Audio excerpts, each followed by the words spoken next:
अस्सलाम वालेकुम dear students, कैसे हैं आप सब। उम्मीद करती हूँ आप सब बहुत खैरियत से होंगे। आज हम करने जा रहे हैं जी resistivity and its dependence upon temperature कि रेजिस्टिविटी क्या होती है और वो किस तरह से टेम्परेचर पे डिपेंड करती है। तो रेजिस्टिविटी को पढ़ने से पहले आपको पता होना चाहिए रेजिस्टेंस क्या होती है, जो कि हम ओहम्स लॉ में पढ़ भी चुके हैं, लेकिन दोबारा से आपको रिवाइज करवा देती हूँ। उसका मतलब होता है opposition to the flow of charges या to the flow of electrons is called resistance. ठीक है, ये वो मज़ाहमत होती है, ये वो अपोजिशन होती है जो एटम्स प्रोवाइड करते हैं to the flow of charges को।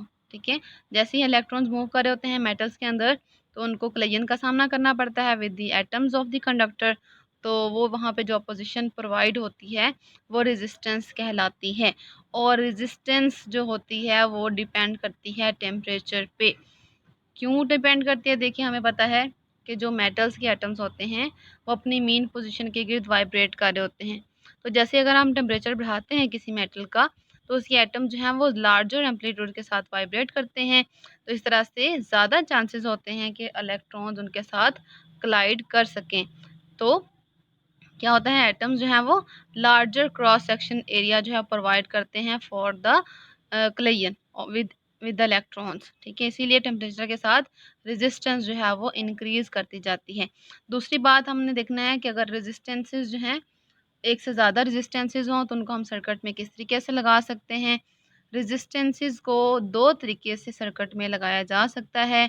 एक तरीका होता है जी रेजिस्टेंस को सीरीज़ में लगाने का, और एक तरीका होता है रेजिस्टेंसेस को पैरेलल में लगाने का। तो सीरीज़ में अगर लगाएंगे तो इक्विवेलेंट रेजिस्टेंस जो है वो हम फार्मूला इस फार्मूले से हम फाइंड कर सकते हैं। R equivalent is equal to R1 plus R2 plus R3 plus so on.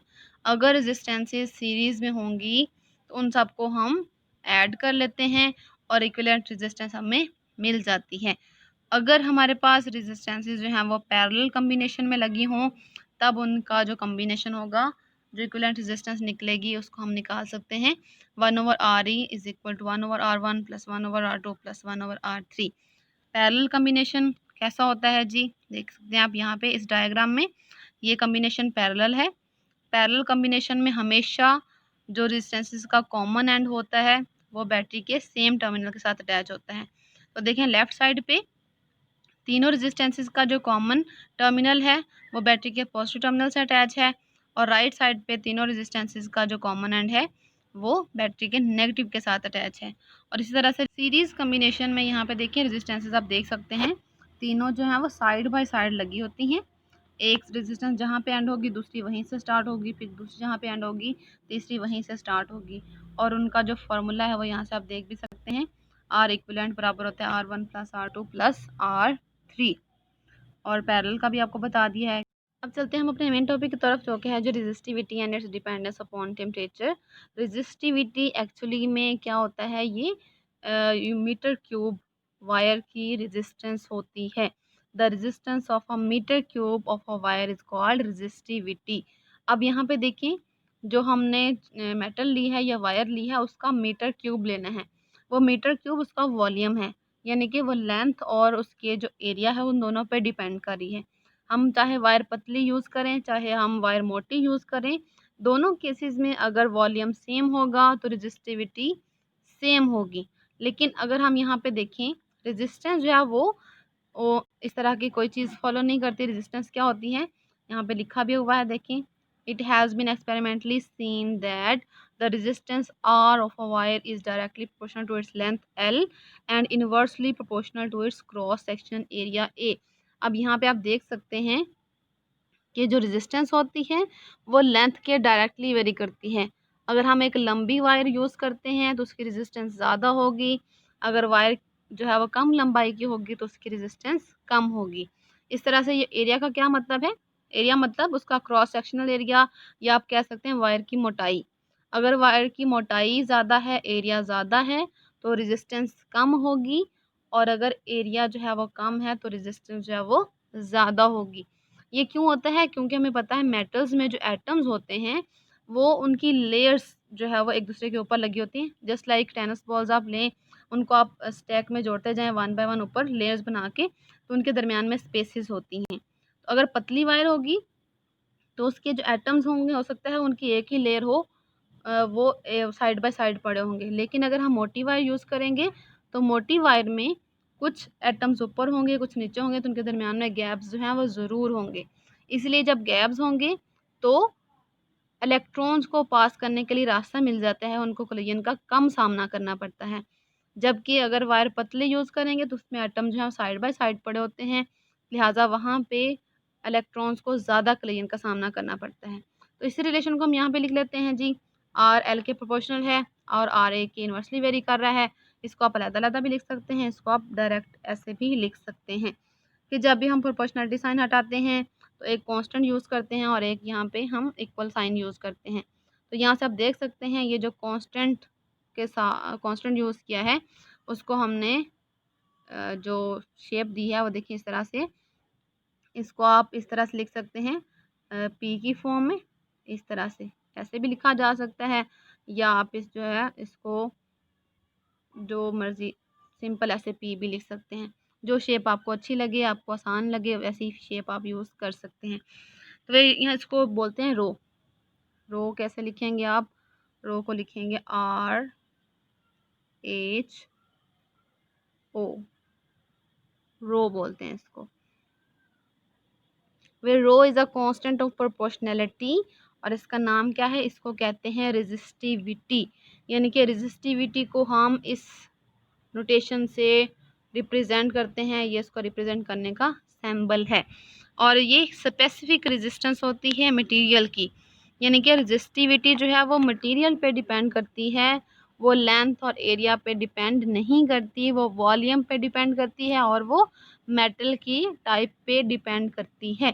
Specific resistance of the metal of the wire, it may be noted that resistance is the characteristic of particular wire, whereas the resistivity is the property of the material of which the wire is made। अब देखिए इन lines का क्या मतलब बन रहा है कि जो रेजिस्टेंस है वो किसी वायर की लेंथ पे और एरिया पे डिपेंड कर रही है। वो सिर्फ ये देख रहे हैं कि जो वायर है वो किस तरह की वायर है, आया कि वो मोटी है, आया कि वो पतली है, या किस तरह से। लेकिन जो रेजिस्टिविटी होती है वो मटेरियल पे डिपेंड करती है, आया कि कौन सी वायर हम यूज़ कर रहे हैं, आया कि हम कॉपर की वायर यूज़ कर रहे हैं या सिल्वर की वायर यूज़ कर रहे हैं या किस आयरन की वायर यूज़ कर रहे हैं या कोई वायर यूज़ कर रहे हैं। तो ये दोनों चीज़ें हैं, थोड़ा सा डिफरेंट हैं। आगे चलते हैं जी, क्या कह रहे हैं जी। यहाँ से आप देख सकते हैं अगर रेजिस्टिविटी को रो को आप साइड पे ले लें तो ए जो डिवाइड हो रहा था राइट साइड पे वो लेफ्ट साइड पे मल्टीप्लाई हो जाएगा और एल जो है वाकई डिवाइड हो जाएगा। Rho is equal to R A over L. The above equation gives the definition of resistivity as the resistance of a meter cube of a material। यहाँ से आप resistivity की definition लिख सकते हैं। क्या है जी resistivity की definition? The resistance of a meter cube of a material। और इसका जो यूनिट होता है, यूनिट आप यहाँ से इस इक्वेशन से निकाल सकते हैं। इस इक्वेशन से देखें, रेजिस्टेंस का यूनिट हमें पता है ओम होता है, ठीक है, एरिया का मीटर स्क्वायर, और नीचे जो है वो एल है, एल का मीटर लिखेंगे तो मीटर स्क्वायर से कैंसिल, एंड आंसर आपके पास बचेगा ओम मीटर। और रेजिस्टिविटी से हम निकालेंगे कंडक्टेंस और रेजिस्टेंस से कंडक्टेंस निकालेंगे। तो रेजिस्टेंस का अपोजिट होता है कंडक्टेंस और रेजिस्टिविटी का अपोजिट होता है, रेजिस्टिविटी का अपोजिट कंडक्टिविटी। तो कहते हैं कंडक्टेंस क्या है? Conductance is another quantity used to describe the electrical properties of material। In fact, conductance is the reciprocal of resistance। Conductance is equal to 1 over resistance. Resistance ज़्यादा है तो conductance कम होगी, और अगर रेजिस्टेंस कम है तो कंडक्टेंस ज़्यादा होगी। इसमें हम यही देख सकते हैं, देखिए अपोजिशन कम होगी तो काम अच्छा होगा, और अगर अपोजिशन जो है वो ज़्यादा होगी तो काम ज़ाहिर है कम होता है, ठीक है। तो यहाँ से भी आप देख सकते हैं अगर अपोजिशन ज़्यादा तो करंट कम फ्लो करेगा, और अगर रेजिस्टेंस कम होगी तो करंट ज़्यादा फ्लो करेगा। तो कंडक्टेंस को आप करंट के फ्लो के फॉर्म में ले सकते हैं। और ऐसा यूनिट ऑफ कंडक्टेंस इज़ मोहो और साइमन। अब देखिए क्योंकि कंडक्टेंस रेजिस्टेंस का उलट है और रेजिस्टेंस के यूनिट को हमने क्या कहा था? ओहम कहा था। तो सिंपली आपने क्या करना है, इसी यूनिट को उलट देना है। पहले हमने इसको पढ़ा था इस डायरेक्शन में ओहम, अब हम इसको पढ़ेंगे इस डायरेक्शन में MHO मोह, ठीक है, या इसको हम साइमन भी बोल सकते हैं। साइमन भी देखिए ओहम का नाम ही है, जॉर्ज साइमन ओहम। तो जो ओहम था वहाँ से रेजिस्टेंस का यूनिट आ गया और साइमन से कंडक्टेंस का यूनिट आ गया। Likewise conductivity, sigma is the reciprocal of resistivity. Sigma is the symbol of conductivity, ठीक है। इस सिग्मा को आप देखें यहाँ पे इस तरह से भी लिख सकते हैं और सिग्मा को आप इस तरह से भी लिख सकते हैं, जैसे आपको इजी लगे उस तरह से आप यूज़ कर सकते हैं। तो यहाँ से आप बता सकते हैं जी कि जो कंडक्टिविटी का यूनिट होता है वो होता है पर ओम पर मीटर। देखिए रेजिस्टिविटी का यूनिट होता है ओम मीटर, तो जब उसको उलट करेंगे ओम का भी उलट हो जाएगा पर ओम और मीटर का भी उलट हो जाएगा पर मीटर। और ओम को उल्ट को हम मोह भी कह सकते हैं, MHO। यहाँ पे ओ मिसिंग है, इसको आप ठीक कर लीजिएगा, MHO मोह पर मीटर या साइमन पर मीटर। और रेजिस्टिविटी वेरियस मटेरियल्स की आपको यहाँ पे दिखाई गई है। देखिए सब्सटेंस आपको दिखा दी और उसकी रेजिस्टिविटी और कंडक्टिविटी दिखा दी। सिल्वर की देख सकते हैं 1.52 है इंटू 10⁻⁸। और इस तरह से कॉपर की, gold, aluminium, tungsten, iron, platinum, constantan और mercury, nichrome, carbon, germanium and silicon, इन सब की आपको रेजिस्टिविटी भी दी हुई है और आपको कंडक्टिविटी भी दी हुई है। और ये अल्फ़ा कोफिशिएंट है एक, उसको भी हम आगे पढ़ते हैं, उसकी वैल्यूज़ भी आपको यहाँ पे दी हुई हैं। और ये आपने बहुत अच्छे से करना है क्योंकि इसी में से MCQ बनते हैं। It may be noted that from table 13.1 that silver and copper are two best conductors। देखिए जिनकी रेजिस्टिविटी, देखिए यहाँ पे आप देख सकते हैं जिनकी रेजिस्टिविटी कम है वो बेस्ट कंडक्टर्स हैं। तो सिल्वर और कॉपर ही हैं जिनकी रेजिस्टिविटी 1.52 और 1.54 एक्सपोनेंट -8 की फॉर्म में है। बाकी सारे मटेरियल्स देखें उनकी वैल्यूज़ है वो ज़्यादा होती जा रही है। गोल्ड की 2.27 है और प्लाटिनियम की 11 है, नाइक्रोम की 100 है, मरकरी जो है वो 94 है। तो यहाँ से वो बता रहे हैं आपको कि जो सिल्वर और कॉपर्स हैं वो बेस्ट कंडक्टर्स हैं, इसलिए ज़्यादातर वायर्स जो हैं वो सिल्वर और कॉपर की बनी होती हैं और उसमें से भी ज़्यादातर कॉपर्स की बनी होती हैं। Are two best conductors, that is the reason that most electrical wires are made of coppers, ठीक है। नेक्स्ट है जी the resistivity of a substance depends upon the temperature also, temperature पे भी डिपेंड करती है। देखिए यहाँ तक हमने जो डिस्कस किया वो बेसिक चीज़ें थी, डेफिनेशन थी। अब जो हमारा असल वाला रियल टॉपिक है वो यहाँ से स्टार्ट हो रहा है कि रेजिस्टिविटी जो है वो टेम्परेचर पे किस तरह से डिपेंड करती है। पे आपको मेन चीज़ बता रहे हैं जो हमारे टॉपिक का नेम भी है कि resistivity of a substance temperature पे किस तरह से डिपेंड करती है और कैसे। इसको एक्सप्लेन करते हैं। It can be explained by recalling that the resistance offered by a conductor to the flow of electric current is due to collisions which the free electrons encounter with atoms of the lattice. ये वही बातें हैं जो हम बहुत दफ़ा पढ़ चुके हैं। As the temperature of the conductor rises, the amplitude of vibration of the atoms in the lattice increases and hence the probability of their collisions with free electrons also increases।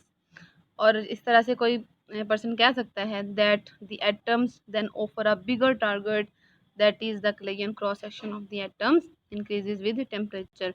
ये वही बातें हैं जो इसी लेक्चर के start में मैंने आपको बताई हैं। This makes the collisions between free electrons and the atoms in the lattice more frequent and hence the resistance of the conductor increases। यहाँ पे collision जो है वो बहुत ज़्यादा होना शुरू हो जाती है टेम्परेचर के इंक्रीज़ करने से और जो रेजिस्टेंस है कंडक्टर की वो भी इंक्रीज़ हो जाती है। तो यहाँ पे कहते हैं एक्सपेरिमेंटली जो चेंज इन रेजिस्टेंस है of a metallic conductor with temperature is found to be nearly linear over a considerable range of temperature above and below 0 degree.